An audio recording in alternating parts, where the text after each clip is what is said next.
Welcome to icon news. నేను మీ Pawan Krishnamurthy. Telugu Desam party Janasena తోటి Bharatiya Janata party పొత్తు కలుపుకుంది. పొత్తు కలుపుకుని ఆంధ్రప్రదేశ్లో ఇప్పటికే సీట్ల సర్దుబాట్లు ఇవన్నీ కూడా అయిపోయి రేపు మాపై ఇంకొక ప్రకటన రాబోతుంది మిగిలిన ఎంపీ సీట్లకి, ఎమ్మెల్యే సీట్లకి.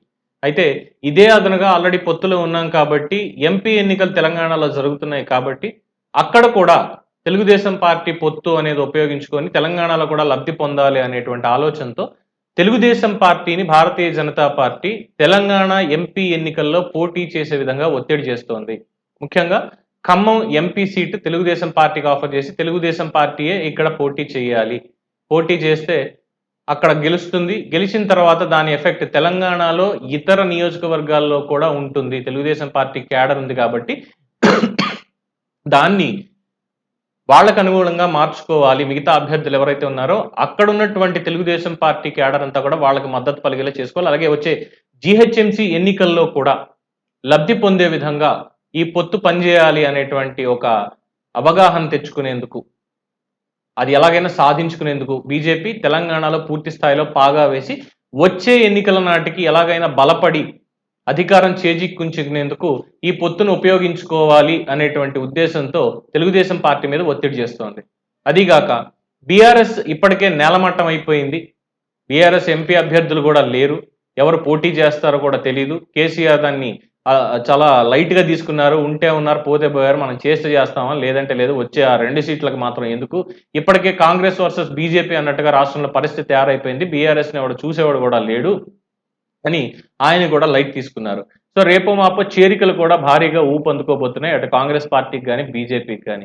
ఈ నేపథ్యంలో తెలుగుదేశం పార్టీ బలంగా ఇక్కడ నాయకత్వం లేకపోయినా క్యాడర్ ఉన్నారు కాబట్టి వాళ్ళని ఎవరైతే యూజ్ చేసుకుంటారో వాళ్ళకి అధికారం ఖాయం అనేది కాంగ్రెస్ కూడా మనం నిరూపించింది. తెలుగుదేశం పార్టీ నాయకులు, లోకల్గా ఉన్నటువంటి నాయకులు, అలాగే కార్యకర్తల మద్దతుతో ఖమ్మం జిల్లా కావచ్చు, ఇతరత్ర ఉన్నటువంటి అనేక జిల్లాల్లో ఖచ్చితంగా గెలిచారు. ఇది అందరికీ తెలిసినటువంటి విషయమే. ఇప్పుడు అదే సూత్రాన్ని అప్లై చేసి భారతీయ జనతా పార్టీ లబ్ధి పొందడమే కాకుండా తెలుగుదేశం పార్టీకి మళ్ళీ ఇక్కడ ఎన్నికల్లో ఎంట్రీ ఇప్పించాలి అనేటువంటి ఆలోచన చేస్తోంది. అందులో భాగంగానే బీఆర్ఎస్ నుంచి నామా నాగేశ్వరరావు రాజీనామా చేసి తెలుగుదేశం పార్టీ అభ్యర్థిగా, ఎందుకంటే టీడీపీ ఎంపీగా గెలిచిన తర్వాత ఆయన మళ్ళీ బీఆర్ఎస్లో గెలిపారు, మళ్ళీ బీఆర్ఎస్ నుంచి గెలిచారు. ఇప్పుడు కూడా ఖమ్మం ఎంపీ అభ్యర్థిగా ఆయనే ఉండబోతున్నారు. కానీ గెలుపు మీద అనుమానాలు అనేవి చాలా ఎక్కువగా ఉన్నాయి.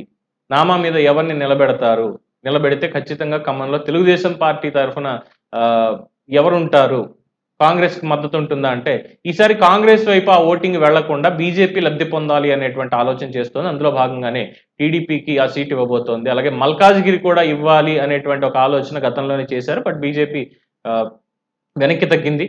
మల్కాజ్గిరిలో ఇప్పుడు చాలా టఫ్ ఫైట్ అనేది ఉంది.